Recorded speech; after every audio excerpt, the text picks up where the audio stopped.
Welcome back. We continue here in our Old Testament series, and today we are continuing in the historical books of the Old Testament, and we've reached a point where we are at 1 Samuel.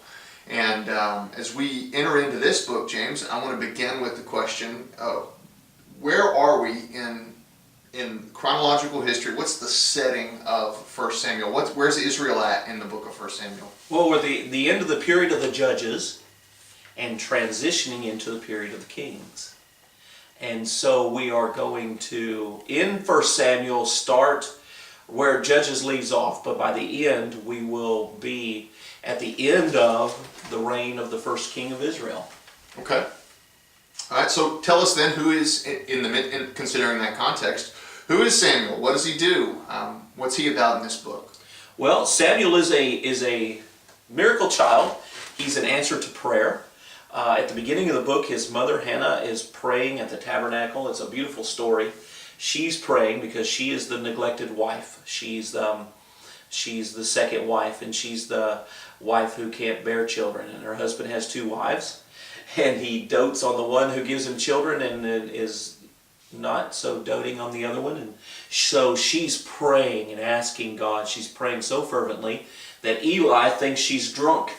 And goes and says something to her, and he says, she says, no, I'm praying for God to give me a son. And she promises God, if you give me a son, I'll give him back to you. And so she does. Samuel is born, and after a little while after he's weaned, at least by the time he's walking, she takes him, and she gives him to Eli at the tabernacle to serve God at the tabernacle. And then yearly, when she comes to the tabernacle, she brings him new clothes, and it's a beautiful, beautiful story. So that's Samuel, and he's raised in the family of the high priest, and he learns all of the service of the tabernacle. And then when he's we guess that he's about 10 or 12 years old, he hears the voice of God speaking. It's another famous story from Samuel, where he hears the voice, an audible voice, and so he goes into Eli and says yes, and Eli says, I didn't call you. And then it happens again, and then Eli realizes that it's God speaking to him, and he says, when you hear the voice next time, Samuel, say, speak, Lord, for your servant hears. Of course, we're familiar with that. That's where that phrase comes from. And so he speaks, and God gives him a prophecy, and very poignant, very direct, frightening prophecy that Eli is going to be rejected as high priest, because he won't control his sons. And so Samuel then grows up to become this prophet in Israel. And so he's a judge. So he's a judge who rules, he's a prophet who speaks for the Lord, and he's a priest offering sacrifices. And Samuel is the transition person between the period of the judges and the kings, because he anoints the first king of Israel and the second king of Israel. And so Samuel looms over the book. Okay. In fact, he makes an appearance again even after he's dead. If you want to know more about that, read the book of 1 Samuel. There you go. There you go. Okay, so all that in mind, we are at a time period in Israel where the ark is there under the care of Eli and his sons, and at least for a while it is. But there are about 4 chapters that really center on the Ark of the Covenant. And why do you think that the writer of 1 Samuel spends so much time with the Ark of the Covenant? What's the big deal about it? The Ark is the throne of God in this world.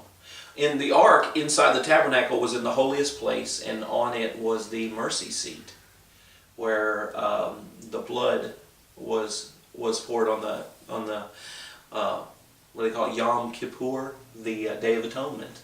And it was the holiest place of all. And the ark had gone in front of the children of Israel in battle when they had conquered the land of Canaan in Joshua.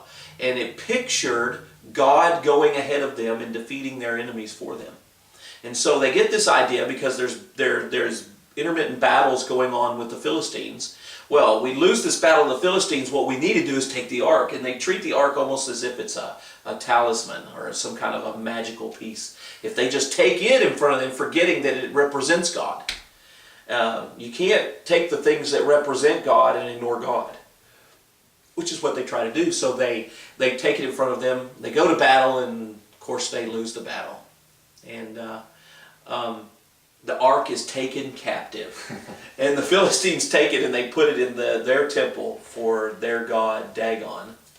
And of course they come back the next morning and Dagon is fallen over and his hands and his head are cut off. And this picture of him broken and prostrate before the Lord Yahweh.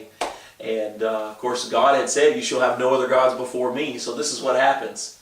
And then God kind of smites the Philistines with a plague of tumors, and they finally get together in this council and say, we have got to get rid of this ark. And so they send it back. But it never goes back to the tabernacle. It remains in the house of the faithful family of Israel, and God blesses that house. And it's just it's an interesting part. But the ark represents God. And I think the ark reminds us, and tell me if you agree, I think the ark reminds us both, well, you said it goes into the house of one of the covenant people, and they're blessed because they keep the ark. And that reminds us that the presence of God is, yes, a blessing. But we also see all the danger that comes along with it too, so that it reminds us that God is holy, that there is both blessing and severity about God. We tend to treat God as a good luck charm sometimes, which is what they did. And we tend to trivialize the holy. And we live in an era of grace, and we love grace, and we ought to love grace, and we ought to preach grace and treat each other with grace and just make much of grace. Ephesians 2 said God has lavished His grace upon us. And so we're all about grace, and we should be, but sometimes we forget God's holiness. And we forget that God is not to be trifled with. Yes. Well, you mentioned that this is a transition period between the time of the judges, Samuel being the last judge, and the time of the kings. So what brings us to that point? Why does Israel want a king, and who is the first king? Well, if we're reading it, we think, well, we've read Judges, for example, where it says in those days there was no king in Israel. Every man did that which was right in his own eyes. Which is almost Judges is almost written to let us know why they need a king. And so we think to ourselves, yeah, it's about time they get a king. But we're looking on the outward appearance. God looks on the heart. And by the way, that phrase comes from 1 Samuel 2. Or also. And so God says, Samuel, they want a king because they've rejected me as their king. And so I'm going to give them a king, but I'm going to give them a king. I'm going to give them exactly what they want. And be careful that God doesn't give us what we want. We want God to give us what's best for us, not what we want.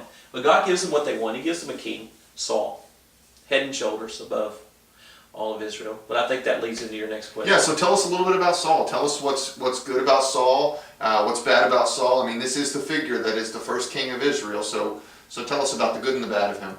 Well, Saul is everything you could want in a king, except that he doesn't obey God.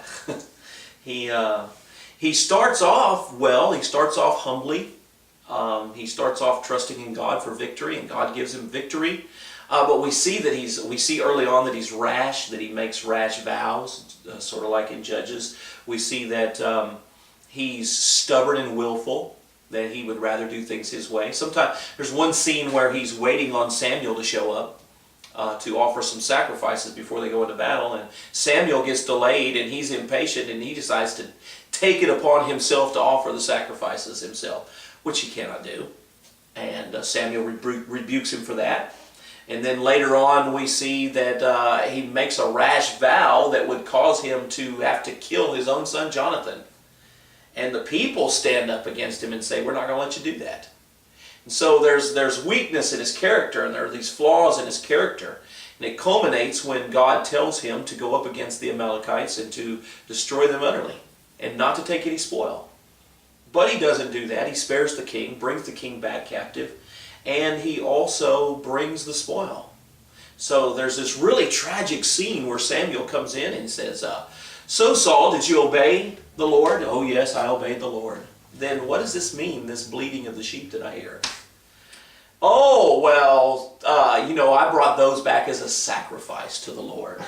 If you've ever, you read this, and if you've ever had teenagers, it's like you're dealing with your teenagers. This is exactly what your teenager says to you when you say, why did you do this? Well, I had this good reason to do this. and you know that it's well, it's not true. And so there's this scene, and Samuel says to him, to obey is better than sacrifice, and to listen to God and to do what he says is better than the fat of rams. Because you have rejected the Lord in disobeying him, God has rejected you as being king. And this is, Saul cries out. We feel sorry for Saul. He tears Samuel's robe and says, won't you sacrifice with me one more time? Maybe God will change his mind. And we see, well, and we think to ourselves, well, why doesn't God? Because doesn't it seem as if Saul is repentant here for what he's done? But all you got to do is turn the page. And there's same old Saul. He's willful. He's disobedient. Samuel goes and anoints David as the next king. And the whole rest of the book is Saul trying to kill David. So let me ask this then. After God rejects Saul and David is anointed as king, effectively, it seems like we would have two kings there in Israel. So David's anointed the rightful king over Israel, and yet David doesn't try to kill Saul. In fact, David doesn't try to do anything even when Saul tries to kill David.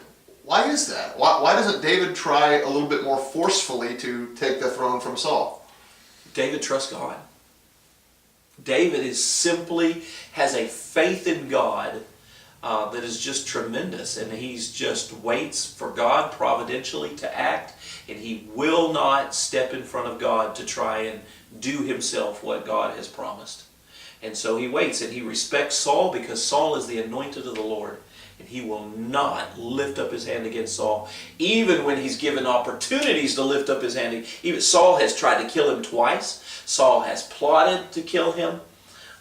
Saul has chased after him with soldiers all throughout the countryside, all throughout the wilderness, chasing David. And twice David has the opportunity to kill Saul, and he won't do it. Even when David's people are saying, don't you see that God has delivered him into your hand? Kill him and take the kingdom now. And David won't do it. He won't do it. And then he loves Saul, in spite of the fact that Saul is trying to kill him. Yes. And in fact, there's this beautiful story of the friendship in 1 Samuel between Jonathan and David. Jonathan is the heir to the throne. If Saul can get rid of David, Jonathan will be king after Saul. But Saul, instead of backing his father, he turns down his own... You mean Jonathan instead of back? Yeah, Jonathan. He turns down his own kingship, and he helps David to escape from Saul. And just voluntarily gives that to David. And it's a beautiful picture of friendship. But yeah, David is just he just trusts God. There are, in this book, in 1 Samuel, there are a lot of memorable stories. A lot of the stories that we hear about as we're growing up in Sunday school. A lot of those Old Testament stories are found here in 1 Samuel. Right. What's the most famous of those stories? Well, it would probably be David and Goliath. I was watching ESPN 30 for 30 last night, and there was a reference to David and Goliath, and a picture there of David and Goliath. And it is probably the most famous story. It's one of those overused cliches in sports. The small school is going up against a big school. That's David versus Goliath and all that. And it's funny how it's one of the more famous stories from the Bible, and yet the world gets it totally wrong.